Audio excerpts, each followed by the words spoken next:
यसू ने लाजर को जिंदा किया। यूहन्ना 11:1-45।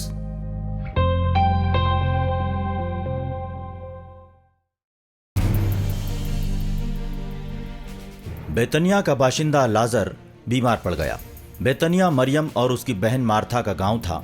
ये वही मरियम थी जिसने खुदावंद के पैरों को इत्र से धोकर अपने बालों से पोंछा था। उसका भाई लाजर बीमार था। इसलिए बहनों ने यसू को पैगाम भेजा, खुदावंद देखिए, जिससे आप मोहब्बत करते हैं वो बीमार है। यसू ने सुनकर कहा, यह बीमारी मौत के लिए नहीं बल्कि खुदा की अजमत के लिए आई है, ताकि इसके जरिए खुदा के बेटे का जलाल जाहिर हो। यसू मार्था, उसकी बहन मरियम और लाजर से मोहब्बत करते थे।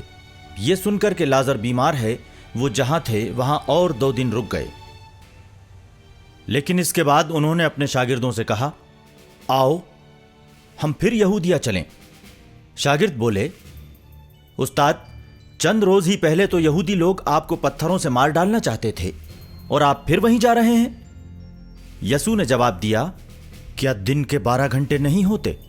जो दिन में चलता है वो ठोकर नहीं खाता, क्योंकि वो इस दुनिया का नूर देखता है। लेकिन जो रात में चलता है वो ठोकर खाता है, क्योंकि उसे नूर नहीं मिलता। इतना कहने के बाद वो फिर उनसे बोले, हमारा दोस्त लाजर सो रहा है, मैं उसे बेदार करने जा रहा हूं। शागिर्दों ने कहा, खुदावंद, अगर वो सो रहा है तो अच्छा हो जाएगा। यसू ने तो उसकी मौत के बारे में कहा था, लेकिन उनके शागिर्दों ने समझा कि वो फितरी नींद के मुताल्लिक कह रहे हैं। इसलिए यसू ने उनसे साफ लफ्जों में कहा, लाजर मर गया है। मैं तुम्हारी वजह से खुश हूं कि मैं वहां नहीं था, ताकि तुम लोग यकीन कर सको। आओ हम उसके पास चलें। इस पर थोमा ने, जो दिदुमुस कहलाते थे, अपने मुआविन शागिर्दों से कहा, चलो हम भी चलें इनके साथ मरने के लिए। वहां पहुंचने पर यसू को मालूम हुआ कि लाजर 4 दिनों से कब्र में है। बेतनिया यरूशलेम से 2 मील से भी कम फासले पर था। इसलिए भाई की मौत पर पुरसा देने के लिए बहुत से यहूदी मार्था और मरियम से मिलने आए थे। जैसे ही मार्था ने यह सुना कि यसू आ रहे हैं, वो उनसे मिलने गई, लेकिन मरियम घर में ही बैठी रही। मार्था ने यसू से कहा, खुदावंद, अगर आप यहां होते तो मेरा भाई नहीं मरता, और मैं जानती हूं कि आप अब भी खुदा से जो कुछ मांगेंगे खुदा आपको वही अता करेंगे। यसू ने जवाब दिया, तुम्हारा भाई फिर जी उठेगा। मार्था ने कहा, मैं जानती हूं, हश्र के दिन, जिस दिन सारे मरने वाले उठाए जाएंगे। यसू ने उससे कहा, हश्र और जिंदगी मैं ही हूं। जो मुझ पर ईमान रखता है वह मौत के बाद भी जिंदा रहेगा, और जो मुझ पर ईमान रखते हुए जीता है वो कभी नहीं मरेगा।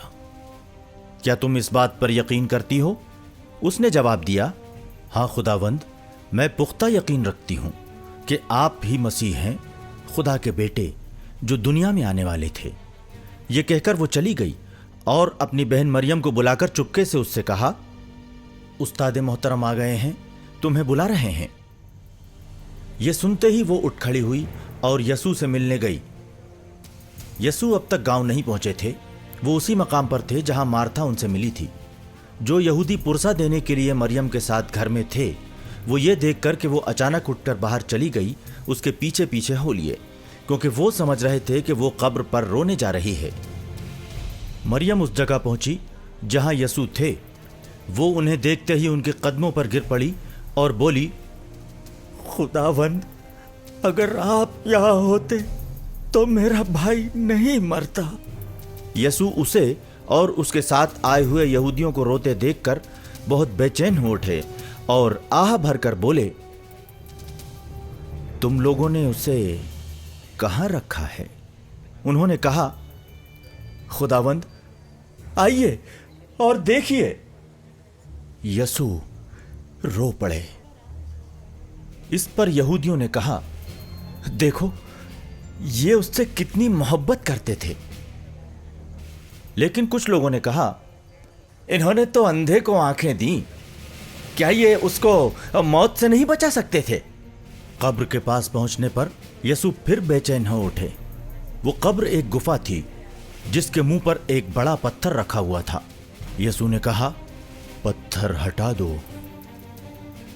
मरहूम की बहन मार्था ने कहा, खुदावंद, अब तो उसमें से बदबू आती होगी क्योंकि आज चौथा रोज है। यसु ने उसे जवाब दिया, क्या मैंने तुमसे यह नहीं कहा था कि अगर तुम यकीन करोगी तो खुदा की कुदरत को देखोगी? इस पर लोगों ने पत्थर हटा दिया। यसु ने आंखें ऊपर उठाकर कहा, बाप, मैं आपका शुक्रिया अदा करता हूं कि आपने मेरी सुन ली है। मैं जानता हूं कि आप हमेशा मेरी सुनते हैं। मैंने आसपास खड़े लोगों की वजह से ही ऐसा कहा, जिससे कि वो ईमान लाएं कि आपने मुझे भेजा है।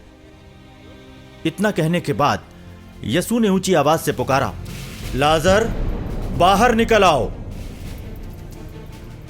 मुर्दा लाजर बाहर निकला। उसके हाथ और पैर पट्टियों से बंधे हुए थे और उसके मुंह पर कपड़ा लपेटा हुआ था।